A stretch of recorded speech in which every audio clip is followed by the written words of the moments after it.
The message arrived on Winston Churchill's desk late at night, and it did not bring relief. Europe was already deep into the summer of 1944, and the war that everyone hoped would move quickly toward victory was instead tearing itself apart in different directions. On one side of the map, red pins showed entire cities falling in rapid succession. On another, thick black lines marked stalled fronts and casualty lists that refused to stop growing. Churchill leaned back in his chair, cigar untouched, eyes fixed on the reports. If you want more content like this, subscribe now and comment below. One commander was racing across France, seizing ground faster than anyone believed possible. Another was bleeding men by the thousands for objectives that barely moved the line, and the Prime Minister knew something had to be said. Just weeks earlier, on June 6, 1944, Allied forces had landed in Normandy. The beaches were secured at a terrible cost, but by early July the real test had begun. The plan looked clean on paper. British and Canadian forces would tie down German armour in the east, around Caen, while American armies broke through in the west and surged into open country. It was a careful balance, fragile and dangerous. Every delay on one side put pressure on the other, and by mid-July that balance was starting to crack. Around Caen, British forces under Field Marshal Bernard Montgomery were locked in brutal, grinding combat.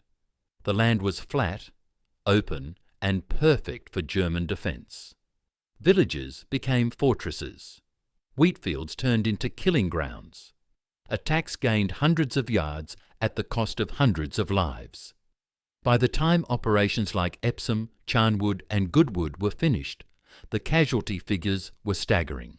Nearly 10,000 men were killed, wounded or missing in the struggle to break German lines. Caen, the original D-Day objective, was still only partially secured. While this was happening, something very different was unfolding to the west. On July 25, 1944, American forces launched Operation Cobra. The breakout was violent, chaotic and sudden. Bombers smashed German positions near Saint-Lô. Infantry punched through shattered defences. And once the line broke, it did not stop breaking. Armoured columns poured into open country, moving faster than radios could track. At the centre of this storm was Lieutenant General George S. Patton, newly activated and unleashed. Patton's Third Army became operational on August 1, 1944. Within days, it was moving in all directions at once. Roads filled with American tanks, trucks and half-tracks, both pushing day and night. Towns surrendered before shots were fired. German units collapsed, bypassed or encircled before they understood what was happening. In less than 2 weeks, Patton's forces captured city after city, Avranches, Le Mans, Angers, Laval, and more. By some counts, 12 major cities fell in rapid succession. The speed was shocking, even to Allied planners. The contrast was impossible to ignore. One commander was advancing miles each day with relatively low casualties. Another was fighting for every field, every road, every ruined block of stone. Churchill saw the numbers, he saw the maps, and he understood the political danger behind them. Britain had been at war since 1939. Its manpower was stretched thin. Every loss cut deeper than it did for the Americans. 10,000 casualties were not just statistics, yet they were sons, brothers, and entire communities already exhausted by years of bombing and rationing. Churchill had always supported Montgomery publicly. Monty was careful, methodical, and deeply concerned with conserving British lives, at least in theory. But now the losses were mounting and progress was slow. Critics inside the British government were growing louder. American officers were whispering comparisons, and Patton, never subtle, was becoming a symbol of everything Montgomery was not. Fast, aggressive, reckless, and wildly successful. Inside Allied headquarters, the tension was thick. Montgomery insisted his role was exactly as planned. He argued that his battles around Caen were fixing German armoured divisions in place, preventing them from moving west to stop the American breakout. In that sense, he was not wrong. The German panzer divisions were indeed locked in combat against British forces. But Churchill knew explanations mattered less than results when bodies kept coming home. By early August, reports from Normandy landed daily on Churchill's desk. Casualty figures were read in silence.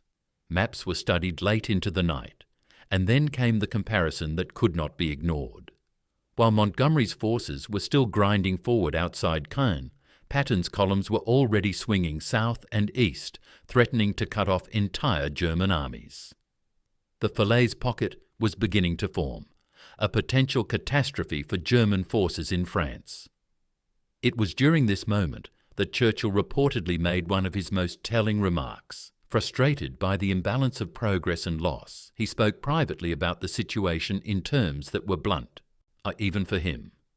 He did not deny Montgomery's courage or planning, but he questioned whether caution had turned into paralysis, whether method had become an excuse for delay, and whether Britain could afford this kind of warfare any longer. Churchill was a man who understood war in human terms. He had seen Gallipoli. He had lived through the Somme and Passchendaele as a politician carrying the weight of failure. He knew what mass casualties did to a nation's soul. Watching reports of 10,000 losses tied to slow movement reopened old wounds, and seeing Patton tear across France only sharpened the contrast. Yet the situation was not as simple as it looked on a map. Patton's success depended on fuel, supply lines, and the very pressure Montgomery was applying in the east. If German armour had been free to move, and Patton's advance might have ended in disaster. Churchill knew this too. That is why his words were not a public condemnation, but a sharp private warning. A reminder that results mattered, and that Britain could not afford to fall behind its ally in both speed and morale. As August moved on, the Falaise Pocket closed. Tens of thousands of German troops were killed or captured. France began to open like a broken door. Paris would soon be liberated, and history would remember Patton's dash as one of the most dramatic advances of the war. But Churchill's concern did not fade. He understood that victories written in maps could still hide failures written in blood. Montgomery eventually broke out of Normandy and would play a major role in the push toward Germany. But the cost of those early battles stayed with him. So did Churchill's words. They were not meant for headlines. They were meant as a signal, a warning, and perhaps a quiet acknowledgement that the war was changing and that Britain had to change with it. And as Patton's columns rolled eastward, engines roaring through liberated towns, Churchill sat back once more in his chair, cigar lit at last, wondering how history would judge the men who fought this war in such different ways, and whether the price paid around Caen would ever truly be justified. By the middle of August 1944, the battlefield in France no longer looked like the careful invasion planners had imagined a year earlier. What began as a slow, methodical landing had turned into a race for ground, for supply routes, for political influence, and for history itself. And in that race, the differences between Bernard Montgomery and George S. Patton were becoming impossible to hide, even for leaders who preferred unity over comparison. Montgomery remained convinced that his approach was correct. He believed war was won by control, not speed. His doctrine was built on preparation, overwhelming force, and minimizing unnecessary risk. He had seen too many reckless attacks end in disaster. To him, every advance had to be secured, every flank protected, every supply line safe. The battles around Caen, he argued, were never meant to be fast. They were meant to be heavy. They were meant to draw in German strength and grind it down until it broke. But the human cost of that grinding was severe. British and Canadian units attacked again and again across the same ground. German defences were deep, layered and deadly. Tanks burned in open fields. Infantry advanced under artillery fire that never seemed to lift. Entire battalions were reduced in days. The casualty lists that reached London did not speak of strategy. They spoke of men. Churchill understood Montgomery's logic, but he also understood public opinion. Britain's war effort depended on morale at home. The nation had endured the Blitz, years of rationing, and the constant absence of its young men. Now, in what many believed was the final phase of the war, the losses felt especially bitter. The question whispered in Parliament and quietly among the public was simple. Why were British forces paying such a high price while Americans seemed to be racing forward with fewer losses? The answer, of course, was complex. American forces had the advantage of space after the breakout. They were operating in more open terrain. Or German units facing Patton were already weakened and confused, and Patton himself accepted risk that others would not. He often advanced with long, exposed flanks, trusting speed to protect him where caution could not. If it failed, the consequences would have been catastrophic. Churchill knew this too. He had read Patton's reports. He knew about the fuel shortages, the stretched supply lines, the desperate improvisation. But results carried weight. And Patton was delivering results at a pace that felt almost unreal. His Third Army did not just move fast, it moved relentlessly. Units advanced day and night. Orders were issued on the move. Command posts shifted constantly. It was war conducted at full momentum. Montgomery, by contrast, remained deliberate even as the front began to collapse. He wanted set-piece battles. He wanted certainty. And when he finally pushed east after Normandy, he would attempt to replicate that certainty again, most famously later in Operation Market Garden. Churchill would support that plan publicly, but the doubts planted in Normandy never fully went away. The private words Churchill spoke during this period reflected a deeper fear. Britain was no longer the dominant military power of the alliance. That role was shifting to the United States. The numbers alone made it unavoidable. American divisions kept arriving. American factories kept producing. American losses, though heavy, did not threaten the nation's ability to continue fighting. Britain did not have that luxury. Every decision had to account for exhaustion. And Churchill's remark about Montgomery losing 10,000 men while Patton took 12 cities was not meant to humiliate.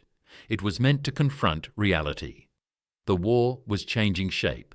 Speed mattered more than perfection. Momentum could save lives as surely as caution once had, and the Allies needed commanders who could adapt. Montgomery did adapt, slowly. He accepted the necessity of pursuit once the German front collapsed. British forces advanced rapidly through Belgium and into the Netherlands. Antwerp was captured. The war seemed close to ending. But the shadow of Normandy remained. It influenced how Montgomery was viewed by American commanders. It influenced how Churchill viewed future operations. And it influenced how history would compare two very different generals. Patton, for his part, never forgot the comparisons either. He believed deeply that aggressive action saved lives in the long run. To him, hesitation was the true killer. His diaries reveal frustration with what he saw as unnecessary delay by British forces. He admired their courage, but despised their pace. In his mind, Normandy proved his argument. Yet Patton's way was not without cost. His rapid advance eventually stalled, not because of German resistance, but because of logistics. Fuel shortages forced entire armoured columns to stop. The race outran its own supply lines. And in that moment, Montgomery would argue that caution had its place after all. War, he believed, punished recklessness as surely as delay. Churchill watched all of this with the weary eye of a man who had lived through too many wars. He knew there were no perfect answers. Every approach carried risk. Every decision cost lives. But leadership required judgment, and judgment required honesty. His words during that summer were part of that honesty, a reminder that victory was not just about winning battles, but about how those battles were fought.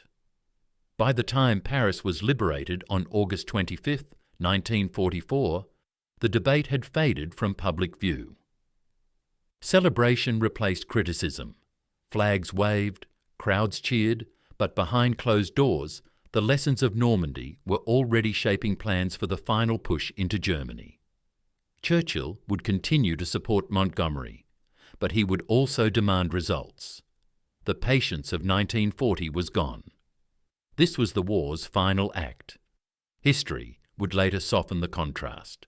Scholars would note that Montgomery's battles fixed German forces in place, that without Caen, Cobra might have failed, that Patton's speed relied on others holding the line.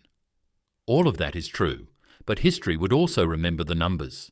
10,000 men lost in one sector, 12 cities taken in another. And the question that naturally followed, what Churchill said in that moment, matters not because it judged Montgomery, but because it revealed the pressure of leadership at the highest level.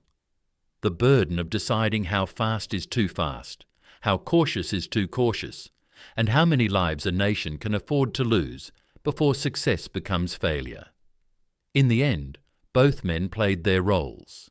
Montgomery would stand at Lüneburg Heath in May 1945 to accept the German surrender in the north. Patton would drive deep into Germany and then fade from favour in the uneasy peace that followed. Churchill himself would lose the election shortly after victory in Europe, or replaced by a public ready to move on.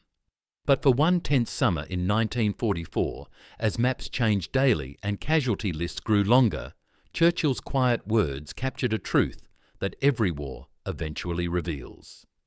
Victory is never just about who advances the farthest.